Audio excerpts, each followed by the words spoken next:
we have the question of the interpretation of the slope and the area of a velocity versus time graph corresponding to a 5-second interval at some part of the time axis. We don't know where the origin is.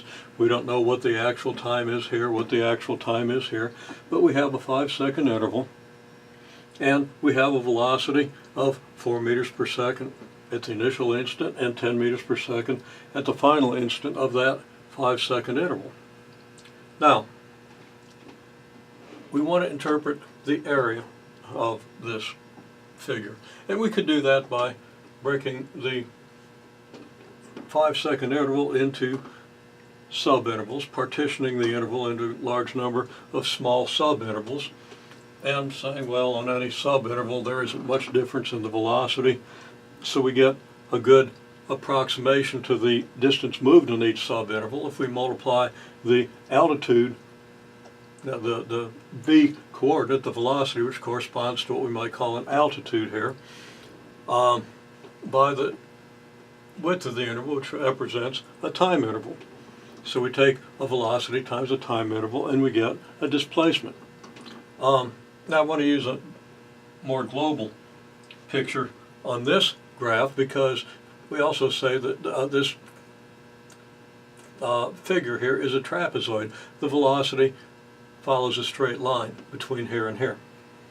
So we look at it this way. We say, well, if we cut this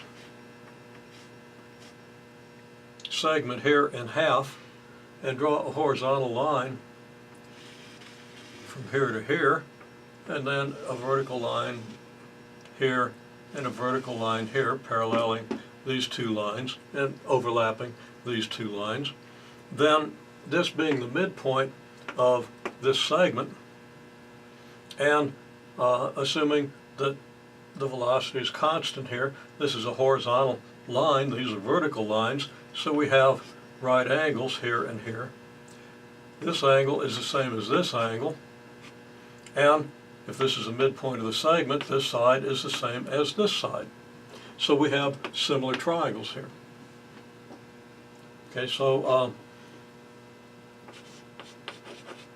you should be able to make that argument, although it's questionable whether people can do that anymore, since geometry is somehow regarded as a superfluous subject in the curriculum. It's insane, simply insane for people who are going to be studying at the level of a university physics course to offer any kind of substandard geometry course. But anyhow, we have then two similar triangles here, which means that if we were to take this triangle and flip it over here, then we would complete a rectangle. Okay, if we include this triangle here, of course this triangle here is excluded from the area under the graph, but this area would be included in the area under the graph. So if we bring this area over to here to fill in this missing gap, now we see that the area of this trapezoid, has to be equal to the area of this rectangle. And the area of that rectangle is what? Well,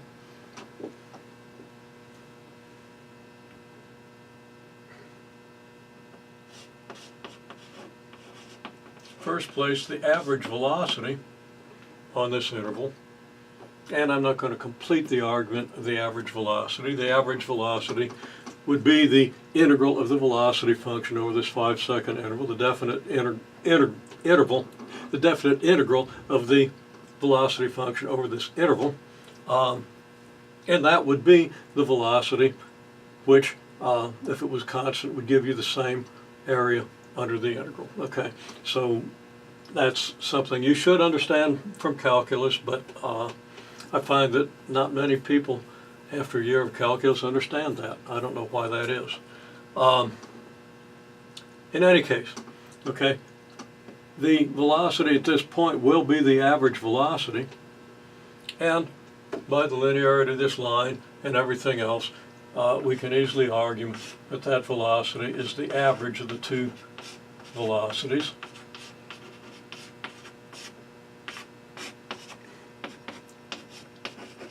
and that's 7 meters per second, so that this rectangle has dimensions 7 meters per second by 5 seconds. So the area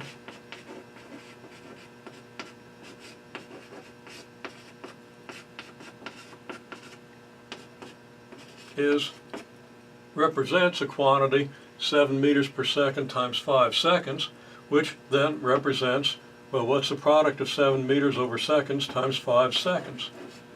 Meters. That would be 35 meters.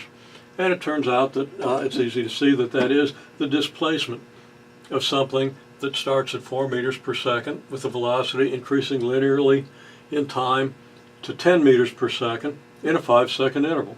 So there's your area. And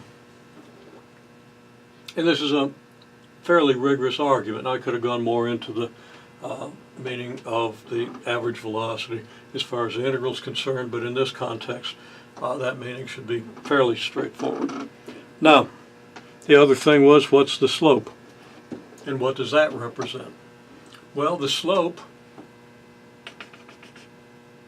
and this is something that people, at least at the beginning of the course, aren't as quick on as I would hope after having had a calculus course preceded by a pre-calculus course, in both of which you have to interpret slopes. If I ask people what slope, they want to repeat a formula.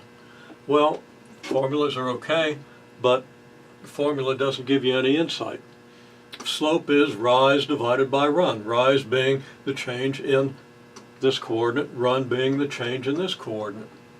So what's the rise?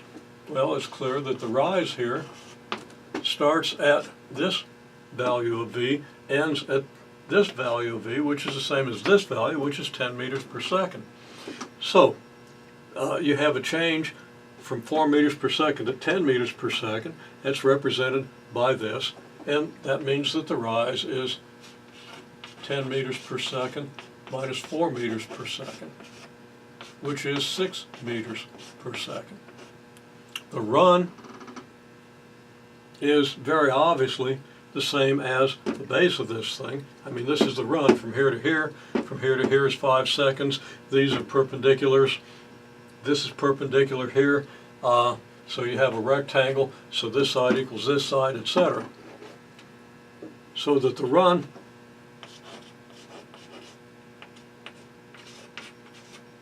represents 5 seconds. So that the slope, which is rise divided by run, trying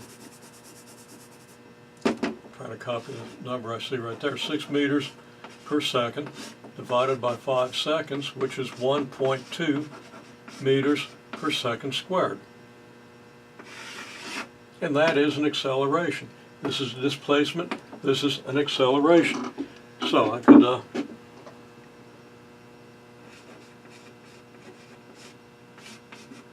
there's your acceleration, and that is the acceleration. If this line is straight, the acceleration is always the same, the slope being always the same. So we can see the acceleration, not the average acceleration. Okay? Now, if you have a graph where v might not change linearly, you can still talk about the average acceleration on the interval, but that wouldn't tell you much about the acceleration at any point in between. Okay, the area represents displacement. So this thing ends up 35 meters further along than it was at the beginning of the interval and accelerates at 1.2 meters per second squared.